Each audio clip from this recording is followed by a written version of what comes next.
Hello students, wish you a very good morning. This is me Ayushi Joshi ma'am and you are watching me on your online classes of Makams online.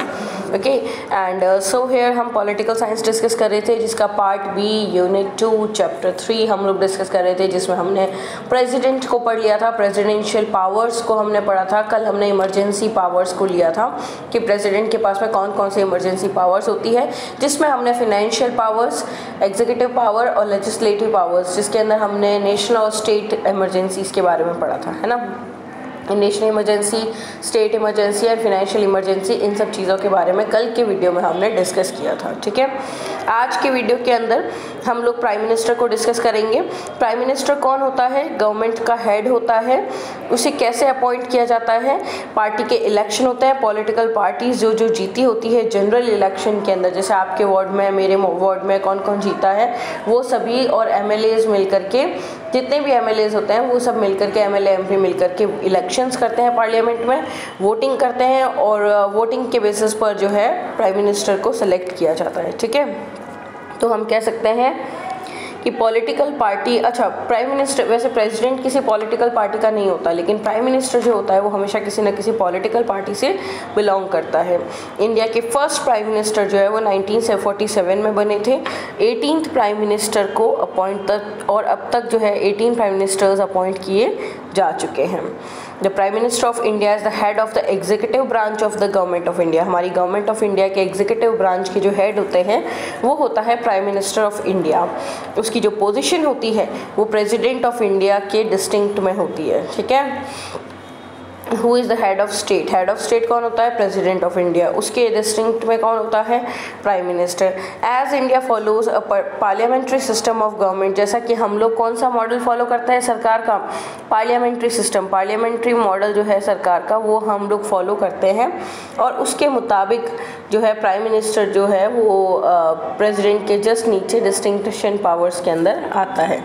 ठीक है, his position is distinct as India follows a parliamentary system modeled after the Westminster system। Westminster system ने दिया है हमें parliamentary system of government. किसने दिया ये model? Westminster system ने। ठीक है, जिसमें से अधिकतर जो पावर्स है वो कौन एग्जीक्यूट करता है? Prime minister of India. वो एक एडवाइज़र के तौर पे काम करता है, और प्राइम मिनिस्टर के लिए प्राइम मिनिस्टर जो है वो प्रेसिडेंट के एडवाइज़र और काउंसिल ऑफ मिनिस्टर के लीडर के तौर पे काम करता है। देखिए, सबसे पहले मैं आपको हाईएस्ट ऑनर ऑफ इंडिया कौन है? प्रेसिडेंट। उनके जस्ट नीचे कौन आता है? Prime minister.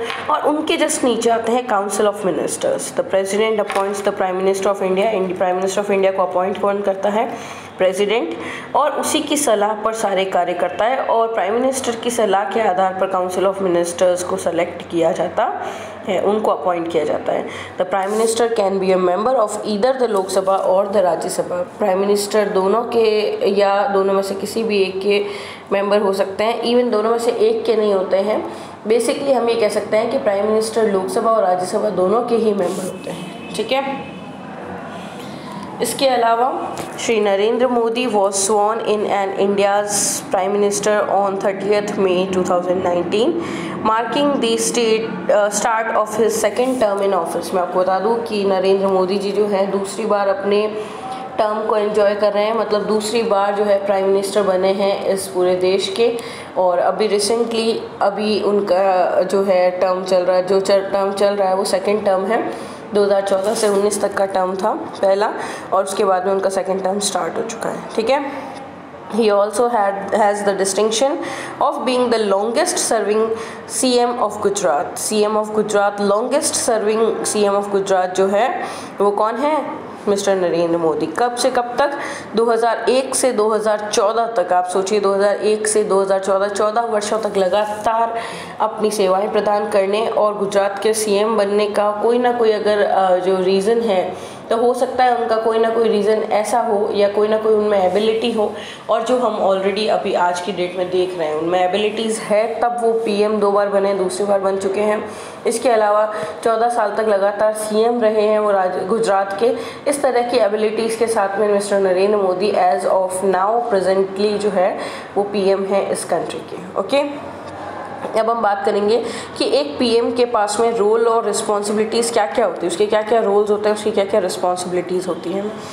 तो सबसे पहले तो वो प्रेसिडेंट और काउंसिल ऑफ मिनिस्टर के बीच में एक लिंक की तरह काम करता है।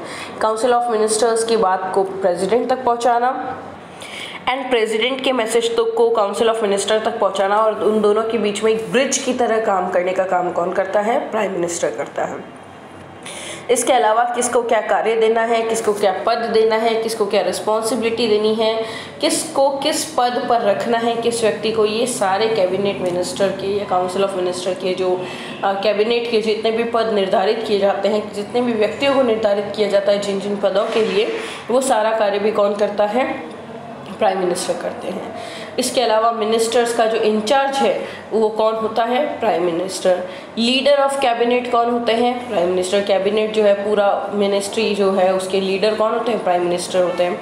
Link between the parliament and cabinet, parliament और कैबिनेट के बीच में एक लिंक की तरह काम कौन करता है?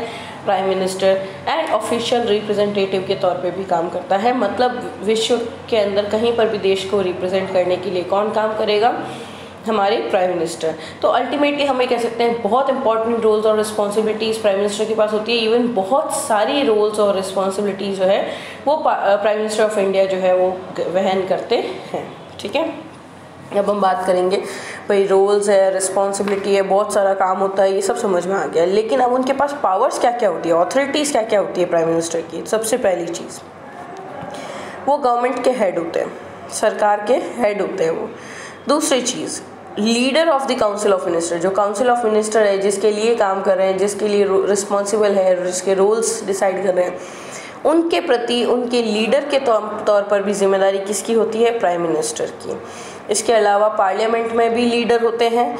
इसके अलावा हमारी कंट्री को रिप्रेजेंट करने का काम भी कौन करते हैं? Prime minister of India. ठीक है, now prime minister of India क्या क्या फैसिलिटीज़ ऑफर की जाती हैं, उनको क्या क्या फैसिलिटीज़ होती है? सबसे पहली चीज़, 7 रेस कोर्स रोड और पंचवटी जो कि दिल्ली के अंदर है, वो उनका ऑफिशियल रेजिडेंस होता है।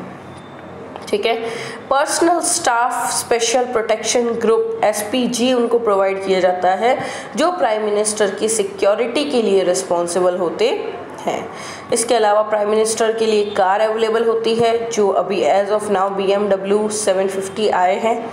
उसके अलावा एक्सक्लूसिव एयरक्राफ्ट एयर इंडिया 1 का प्रोवाइड करवाया जाता है। तो अल्टीमेटली बहुत ही हाई क्लास, हाई सिक्योरिटाइज्ड और हाई हम कह सकते हैं प्रायोरिटाइज्ड जो सारी सर्विसेज है वो प्राइम मिनिस्टर को प्रोवाइड करवाई जाती है। तो अल्टीमेटली अगर हम रोल्स और रिस्पॉन्सिबिलिटीज़ की बात करें तो रोल्स और रिस्पॉन्सिबिलिटीज़ जितनी ज़्यादा है उतनी ही ज़्यादा फैसिलिटीज़ जो है, हाई क्लास फैसिलिटीज़ या सर्विसेज जो है किसे प्रोवाइड की जा रही है? प्राइम मिनिस्टर को। ठीक है, अब प्राइम मिनिस्टर का सिलेक्शन प्रोसेस क्या होता है, कैसे सेलेक्ट किया जाता है? The constitution states that the prime minister of India should appoint the leader of the party और alliance which is in majority in the Lok Sabha as the prime minister of India. ठीक है, मेजॉरिटी के basis पर लोकसभा के अंदर जो alliance है, party के लीडर्स है या अलायंस के लीडर हैं, वो प्रेसिडेंट ऑफ इंडिया जो है उन्हें कॉन्स्टिट्यूशन के तौर पे उन्हें सेलेक्ट करते हैं। इन केस नो पार्टी और अलायंस एंजॉयज मेजॉरिटी, अगर किसी भी पार्टी या अलायंस की मेजॉरिटी है ही नहीं तो उस बेसिस पर प्रेसिडेंट जो है वो पार्टी का लीडर चुनता है। लार्जेस्ट पार्टी जो होती है उसके लीडर, उसके एक पर्सन को चुनेगा, किसके लिए? प्राइम मिनिस्टर के लिए। लेकिन he has to win the confidence vote in the lower house of the parliament. Lok Sabha जो कि लोअर हाउस ऑफ पार्लियामेंट है उसके अंदर कॉन्फिडेंशियल वोट्स जीते हुए होने चाहिए। किसके? प्राइम मिनिस्टर के। जो प्राइम मिनिस्टर पद पे खड़ा हुआ है उसकी उतनी ख्याति होनी चाहिए, इतनी गुडविल होनी चाहिए कि उसे उस पद पे खड़ा होने के लिए लोकसभा में मेजॉरिटी के साथ में उसे जिताया गया है, मतलब कि मेजॉरिटी पर उसके लिए सहमति प्रदान की गई है कि हाँ ये बंदा प्राइम मिनिस्टर के लिए खड़ा हो सकता है। A member of either the Lok Sabha और the Rajya Sabha can be appointed as the prime minister. चाहे लोकसभा का मेंबर है चाहे राज्यसभा का है, उसे प्राइम मिनिस्टर के तौर पे चुन लिया जा सकता है। If he is not a member of either house of the parliament, अगर वो पार्लियामेंट के किसी भी हाउस का हिस्सा नहीं है, then he has to be elected to either house within 6 month, 6 महीने के अंदर अंदर उसे दोनों में से किसी एक हाउस को ज्वाइन करना होगा, वहाँ पे सेलेक्ट करना होना होगा और अपॉइंटमेंट चाहिए होगा। एज द प्राइम मिनिस्टर के तौर पे वो लीडर होता है हाउसेस का, विच ही इज़ अ मेंबर, जिस पार्टी का, जिस हाउस का वो मेंबर है उसका अपनी पार्टी का लीडर वो होना चाहिए। समझ में आ गया आपको? तो ये पूरा प्रोसीजर होता है प्राइम मिनिस्टर के सिलेक्शन का, ठीक है। इसके बाद में हम नेक्स्ट पढ़ेंगे कि प्राइम मिनिस्टर जो है उसका टेन्योर कितना होता है, वो कब जो है अपने पद से हट सकता है, हटाया जा सकता है, उसके लिए क्या क्या प्रोसीजर्स होते हैं और उसकी पावर्स क्या क्या होती है, ये सारी चीज़ें हम कल के वीडियो में, नेक्स्ट वीडियो के अंदर पढ़ेंगे।